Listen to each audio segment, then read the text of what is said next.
What's a secret you can only share with online strangers? Never told my parents I had stage 1 cancer.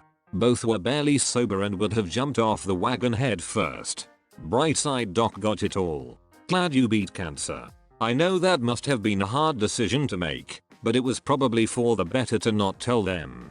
Thank you, and yeah, my best friend was with me through it. In turn we ended up married, so it ended up a happy story. When I was with my host family, it was honestly the only year of my life I felt like a part of a family. I miss them so much. That's really touching.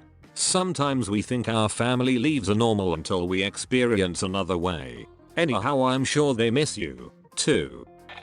I obsess about being able to start life over, in another time. To the point where I feel this life is not worth bothering about. I always thought the coolest thing in USA is that one day you can get up and decide, I'm going to move to this state, and you don't even have to tell anybody if you don't want to. Well, except if you're a parent or are in debt. You still don't have to tell anyone.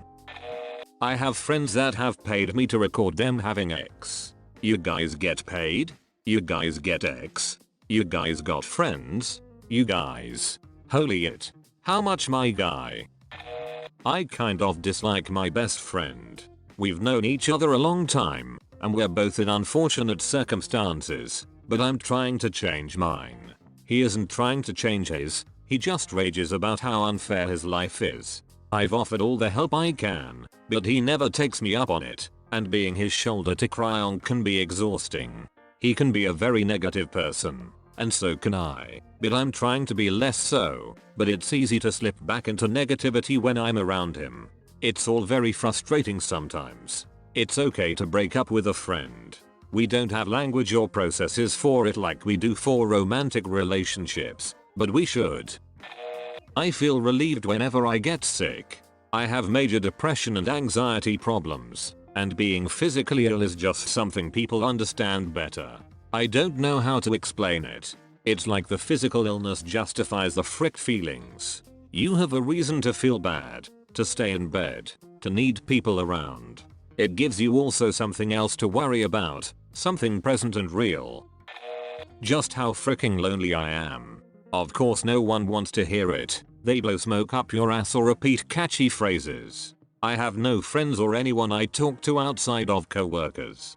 I had a bad breakup last year and pretty much no luck since. Same. Loneliness is brutal and dangerous. I feel like I shouldn't exist. I don't really want to exist. I don't wanna exist either. Like, I don't want to kill myself, but I just want to curl up into a ball and just stop existing, just disappear. My mother's last words, as she lay dying in our house, were, I'm scared. This has fricked me up, bad. And I can't tell anyone I know, because I don't want to frick them up too. I understand it if you don't want to answer this, but what happened? It was a normal night. We said goodnight and I went off to bed. 5 minutes later I heard her scream help. I ran downstairs. She said she couldn't breathe. I thought she was having panic attack, but called for the ambulance. Next thing I know she said that, then she's turning purple, then the noise and boom. Gone. Turned out she had a pulmonary embolism. 20 minutes start to finish and I still have flashbacks. Can't hear those words without an anxiety attack and had nightmares every night for a year afterwards. I bet she was less scared with you by her side, helping, supporting. I bet she was comforted knowing you were there for her. She was scared, but much less so because of you. While no one can take the pain away, I hope you find some relief in knowing you did everything right. But the most right thing you did was just being there. Thanks. That means a lot to me. Just want to add that this is so true.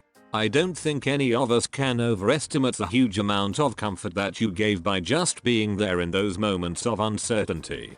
Having someone to share your fears helps you rationalize and calms you. I'm really sorry for your loss.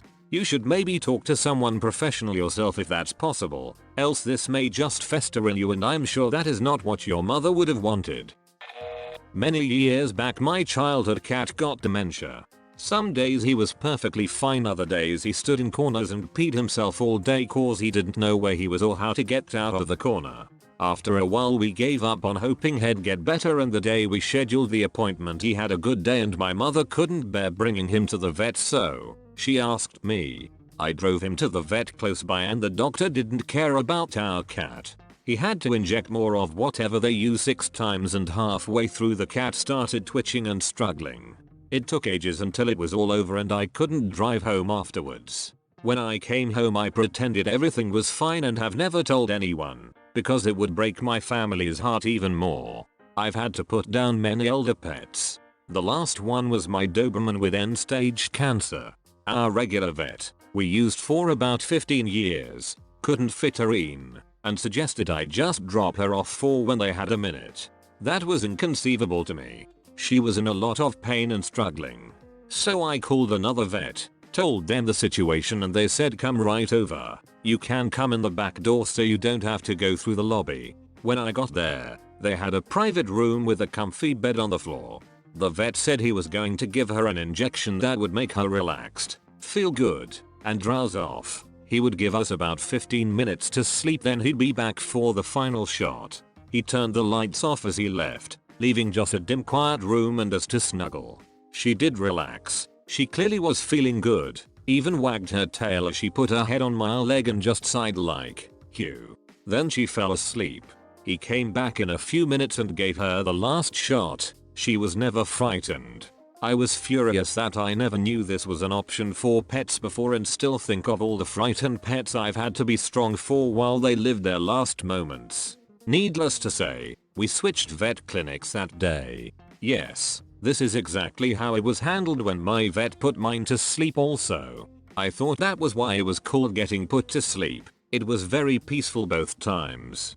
I'm glad that you also found an amazing vet. My sister had a litter of puppies a year ago. 5 of the 6 got parvovirus. The 6th was given to my other sister. They slowly died over the course of a week. My mum and sister tried to save them without any luck. The 3rd one to go was my favorite of them. Another sister and I took this puppy to the emergency vet. I couldn't even tell the doctors at the time that I consented to the decision. I had to have my sister give them the clear. I was very disturbed with the whole situation. I had never had a pet put down before. I still feel guilty for sitting in the hallway when I had the option to be there with the puppy. Created a throwaway for this, because I know of at least one person that knows my username and this can never be discovered about me. When I first started dating my boyfriend, I moved in with him in another state pretty quickly, like after 3-4 months. So one night, he was in the shower in our 1-bedroom 1-bathroom apartment and I was chilling in the living room, and suddenly I had to poop so bad. Like it was go time, and he was in the shower and I absolutely did not feel comfortable going in there and blowing up the toilet at the same time he was in the shower. In hindsight, I should have just run to the corner store and gone poo and come back with snacks and acted like I just wanted some munchies. But I was panicking, so what did I do? I grabbed 2 plastic grocery bags, doubled them up, took them into our walk-in closet. I think I figured if he popped out of the shower in the middle of my shame, at least I would be behind another door and have a minute to compose myself. And I squatted and pooped a huge load of turd into these grocery bags in our closet. I wiped with paper towels and tied up the bag and immediately went down and took out the trash. He will never know. No one will never know. This is my shame. My wife once did that with a garbage can while I was in the shower. I found out, because the diarrhea didn't make it all in. We made explicit plans to just go in if that case arose ever again. That I honestly don't enjoy life that much anymore. I eat well, I exercise, I do everything that people say to do if you're depressed. It ain't been helping, and anytime I bring it up with someone, they just talk about how good I seem to have it. Makes talking to my girlfriend or my friends really hard, because I seem so upbeat, but honestly there are a lot of days where I'd rather just wake up and go back to sleep. I recently talked to a doctor, because I'm supporting someone with depression. Their depression isn't the typical I am worthless. There's a voice in my head that tells me I'm not good enough. Why even bother? I'm so sad or emotionally unstable all the time, etc. Their main symptom is anhedonia, aka loss of feelings of pleasure, interest, and motivation. This might be what you have.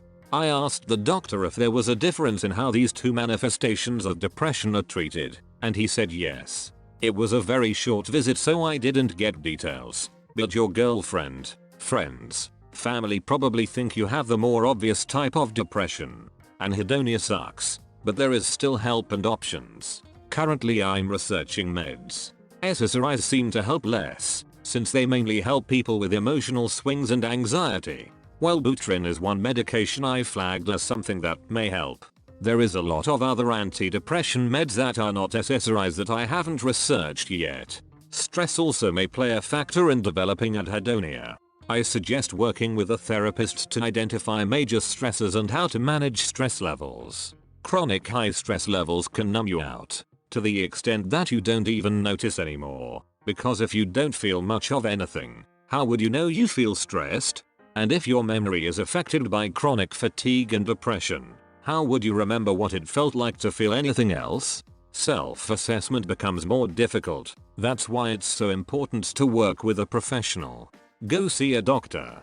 Get the blood work done, then get on some treatment plan with meds plus therapy. This is probably my first ever reply to someone, but thank you very much for saying this. I've always felt like I've never been able to mention my depression or just tried to pretend it wasn't that bad, because I'm always told depression is more I am worthless. There's a voice in my head that tells me I'm not good enough. Why even bother? I'm so sad or emotionally unstable all the time like you said. What you call anhedonia sounds exactly like what I am like and how I feel, so it's good to find out there's actually an answer. Tie again.